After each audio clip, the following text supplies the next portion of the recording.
In this video, I'm just gonna basically be talking about each Saints Row game. I just woke up, but nigga, I wanted to make a video talk about each Saints Row game, okay?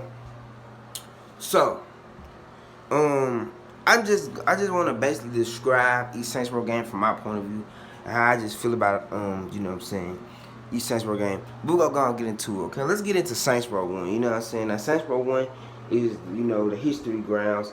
You know what I'm saying? And before I get into everything and all that, Saints Row 1 and 2 or 3 going up, Saints Row, the whole Saints Row franchise was basically a history journey. You know what I'm saying? That's why you got customization. I think customization is originally supposed to be made to, like, you know what I'm saying, make yourself so it can show your journey.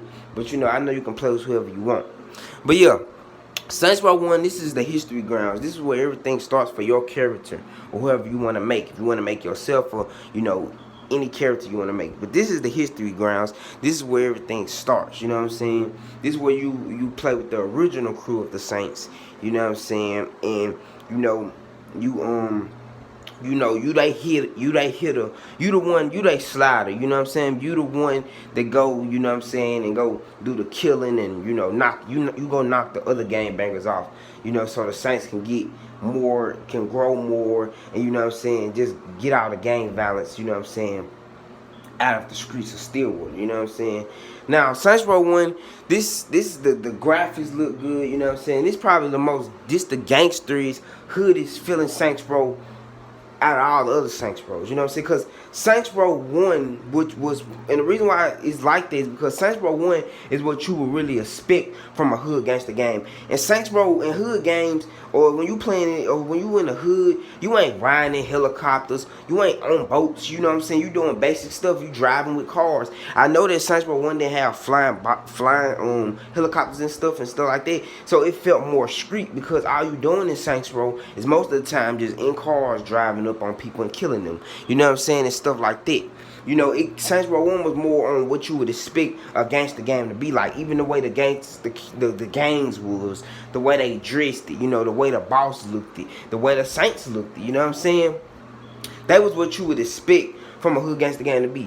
Now, you know what I'm saying? This game, you know, even the clothing styles and all that, you know what I'm saying?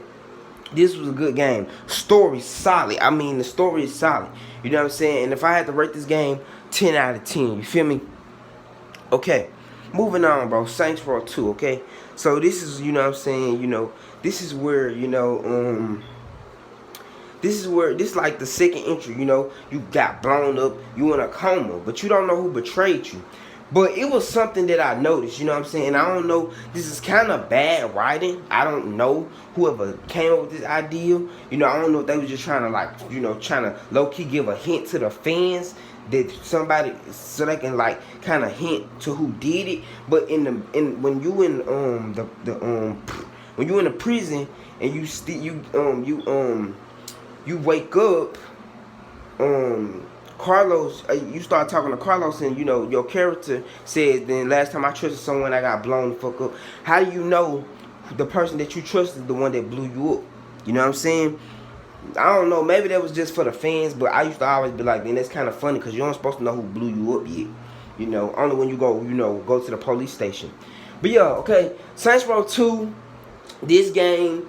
This is like, you know what I'm saying, the second game. Now, Saints Row 2, it's a little different from SR1, okay? Because Saints Row 2, it goes with the gangs are more different. But you know what I'm saying? You know, as a sequel, you want to have different things.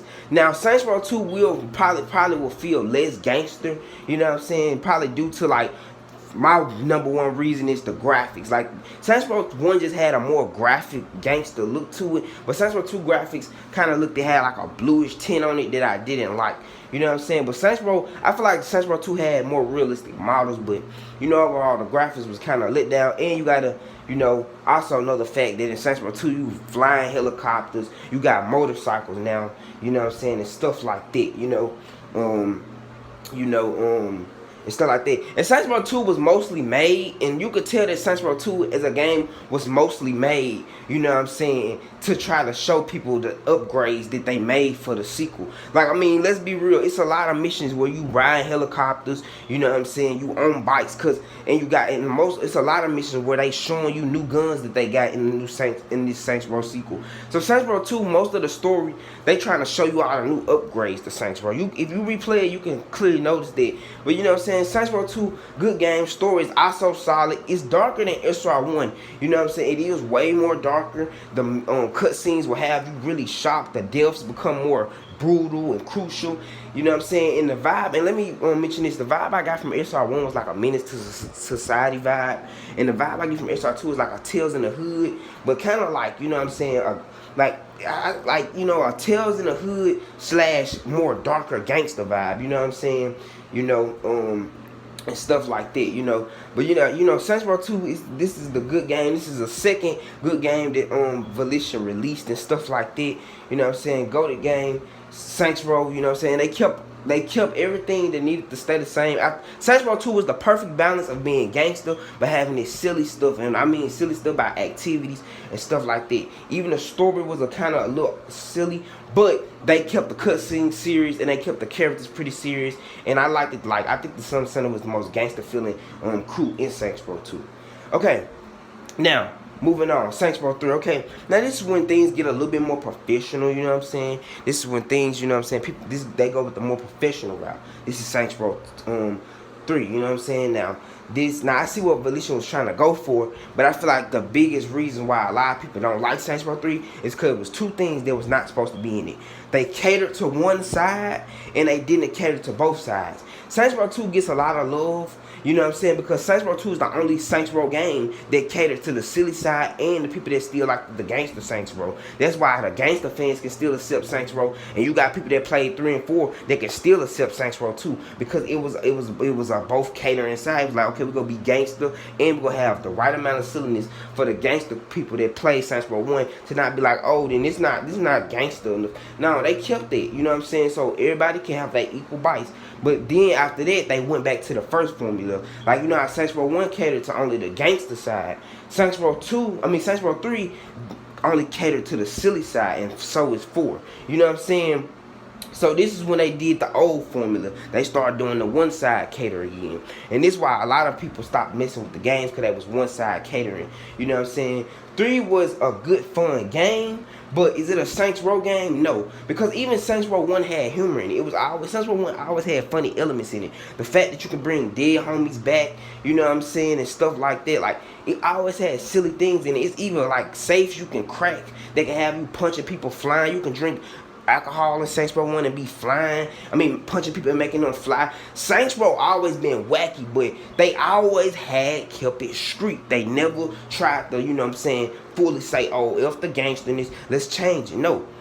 You know what I'm saying? But Saints Row 3, but this game is still good, you know what I'm saying? 10 out of 10. Just off the sales, it was a good game. It had good marketing, but I used to love to dress up as a superhero as a little kid and play that game. You know what I'm saying? Good game. Okay, Saints Row 4. Okay, let's move on. Now, Saints Row 4, this game is when it got even more wacky. You know what I'm saying? Hell, this game makes Saints Row 3 look like it's grounded. It's actually more grounded. You know what I'm saying? It makes it like it's on Saints Row 2's level of grounded. Some people would say. Saints Row 3 still looked wacky to me. But, you know what I'm saying? Now, as I was younger, I loved it. 3 and 4. On Saints Row 4, I love these games. I play these games a lot. I used to dress up as a superhero and play them. It give me more of a superhero vibe. Saints Row 3 give me more of a Power Kanye West vibe, but this give me more of a superhero vibe, right? Now, when you get older, you know, you just lose taste and stuff. But like Saints Row, you know, 4, it was a good game too. You know what I'm saying? I ain't like the fact that the Saints, even if the Saints was going to be president, I would have liked the fact we're going to different countries and having war. Like, it would have still been over the top and weird for us to be president, but I could have found it a little more acceptable, because at least they tried to stick with the guns and combat style. But no, we do get superpowers. Saints Row 4 was kind of just it's kind of, sometimes it just seemed like it was a brain mashup. Like I said, okay, one minute we're going to be a president, next minute we're going to be going against aliens, you know what I'm saying, and stuff like that. Even Saints Row 3 was kind of mashed up a little bit, because, like, you know, in this scene you doing this, you fight zombies, you know, you got the Dickers, they got like speed powers where they can speed everywhere. But you know what I'm saying? Without wait, I'm gonna rate Saints Row 4 like a 9 out of 10. You know what I'm saying? Only reason I rate Saints Row 3, like I'm gonna actually rate Saints Row 4 8 out of 10. You know what I'm saying? Because one thing I accept about Saints Row 3, at least they still tried to keep a game comeback type thing, but I liked it that Saints Row 3 was trying to go for the more professional route, but Saints Row 3, the main thing that made people hate Saints Row 3 was that it was being wacky, it was being too wacky, and it took the most of the serious element out that Saints Row 1 and 2 had. So 3 and 4 lacked it that heavy. You know what I'm saying? They should have kept the Saints Row 2 formula where they catered to both sides of the community, and that would have been a healthy relationship. Catered to them just right. You know what I'm saying? I don't know if the reboot trying to do that, because the reboot kind of make it seem like they're trying to cater to more of the silly side than both sides. Both sides is healthy, because we can't be selfish. New school fans, they love that 3 and 4. Old school fans love 1 and 2, so we can't be selfish. But yeah, man, yeah, all the games are good though. If we go be real, as a video game, just overall as a video game, good video games. But yeah, man, that's just me talking about each Saints Row game. I'm out.